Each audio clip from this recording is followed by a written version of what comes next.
بلکہ پاکستان کے حصول کے لیے اپنی جد و جہد جاری رکھیں۔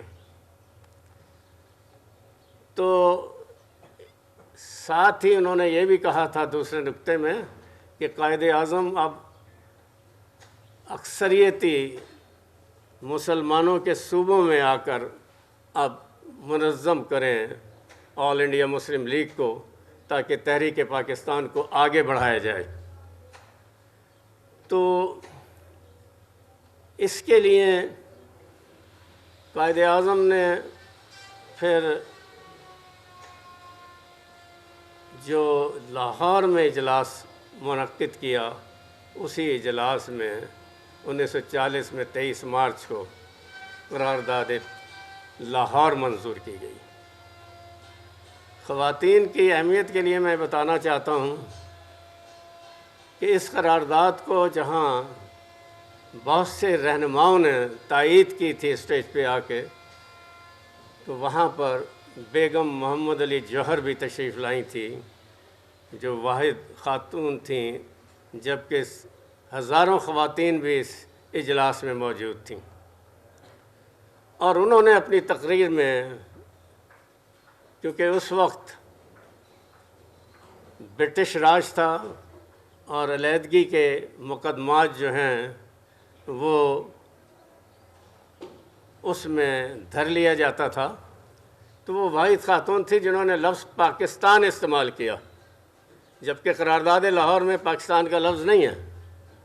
اس کا فائدہ کیا ہوا؟ اس کا فائدہ یہ ہوا کہ ہندو پریس نے اسے قرارداد پاکستان سے موسوم کر دیا۔ تو یہ جو وجہ تھی، اس کی وجہ سے 23 مارچ کے اجلاس کے بعد قائد اعظم نے جو اس وقت سیاسی مشیران تھے ان سے خطاب کرتے ہوئے کہا تھا کہ آج علامہ اقبال کی روح خوش ہوئی ہوگی، ہم نے وہی کیا ہے جو وہ ہم سے چاہتے تھے۔ تو قائد اعظم، چونکہ غربت کے حوالے سے میں ان کے 2 ریفرنس دوں گا آپ کو، اور اس کے بعد، اور یہ کتاب ہے ارشادات قائد اعظم، جو کسی پرائیویٹ مصنف نے نہیں لکھی ہے، بلکہ یہ Quaid Azam research papers cultural division government of Pakistan کی طرف سے۔ تو یہ دکھانے کا مقصد یہ ہے کہ یہ ایک مستند ریفرنس ہے۔ معاشرتی خرابیوں کے حوالے سے قائد اعظم نے فرمایا تھا، رشوت اور بددیانتی بر صغیر کی بدترین خرابیاں ہیں جو زہر کی مانند ہیں، انہیں آئینی ہاتھوں سے کچلنا ہوگا۔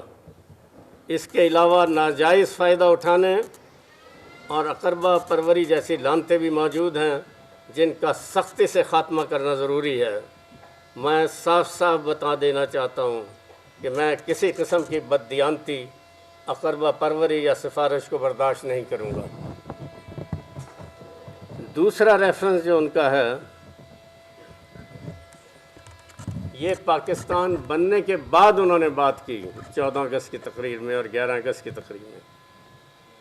اس سے پہلے انہوں نے خاص طور پہ یہ کہا تھا جاگیرداری اور سرمایہ داری کے حوالے سے کہ پاکستان میں عوام کی حکومت ہوگی۔ میں ان جاگیرداروں اور سرمایہ داروں کو متنبع کرنا چاہتا ہوں جنہیں ایک فاسد اور ظالمانہ نظام نے اتنا بے حس اور خرز غرض بنا دیا ہے کہ کسی دلیل کا ان پر اثر نہیں ہوتا۔ عوام کا استحصال ان کے خون میں سرایت کر چکا ہے اور وہ اسلام کی تعلیمات کو بھلا بیٹھے ہیں۔ لالچ کے باعث یہ لوگ عوام کی بہتری کے بجائے اپنی تجوریاں بھرنے میں مصروف ہیں۔ ملک میں لاکھوں لوگ ایسے ہیں جن کو ایک وقت کی روٹی بھی مشکل سے ملتی ہے۔ کیا اسی کا نام تہذیب ہے؟ کیا پاکستان اس لیے بنایا جا رہا ہے کہ لاکھوں لوگوں کا استحصال جاری رہے؟ اگر یہی پاکستان کا تصور ہے تو مجھے ایسا پاکستان نہیں چاہیے۔ تو یہ صورتحال جو ہے وہ جب ہم آج ادھر ادھر نظریں دوڑاتے ہیں تو ہم یہی دیکھ رہے ہیں کہ دنیا بھر میں خالص چیزیں ملتی ہیں. ہمارے تاجر اور ہمارے جاگیردار جہاں کاشتکاروں کا استحصال کر رہے ہیں، وہاں ہمارے تاجر قیمتیں بڑھا کے مہنگائی میں اس قدر اضافہ کر رہے ہیں کہ جس سے نہ صرف یہ کہ مڈل کلاس کی کمر ٹوٹ چکی ہے، وہ لوئر مڈل کلاس میں چلے گئے ہیں. لوئر مڈل کلاس غربت کی لکیر کے نیچے چلی گئی ہے، اور آج کل کے حالات میں ہمیں گلیوں بازاروں اور محلے میں ہاتھ پھیلانے والے زیادہ نظر آتے ہیں. سفید پوش ہاتھ بھی نہیں پھیلاتے ہیں. ان کو تلاش کرنا یہ قرآن کریم کا حکم ہے. قرآن میں خاص طور پہ کہا گیا ہے کہ آپ تلاش کریں سفید پوشوں کو اور ان کی مدد کریں. تو یہ اس حوالے سے کوئی احسان نہیں ہے، یہ آپ کا حصہ ہے جو قرآن نے آپ کو دیا ہے. تو میں اس کے ساتھ ہی اجازت چاہوں گا، کیونکہ میں اس موضوع پہ ویسے تو گھنٹوں بول سکتا ہوں، لیکن میں مزید گفتگو نہیں کروں گا، چونکہ دیگر دوست ہمارے آئیں گے وہ بات کریں گے. بہت شکریہ.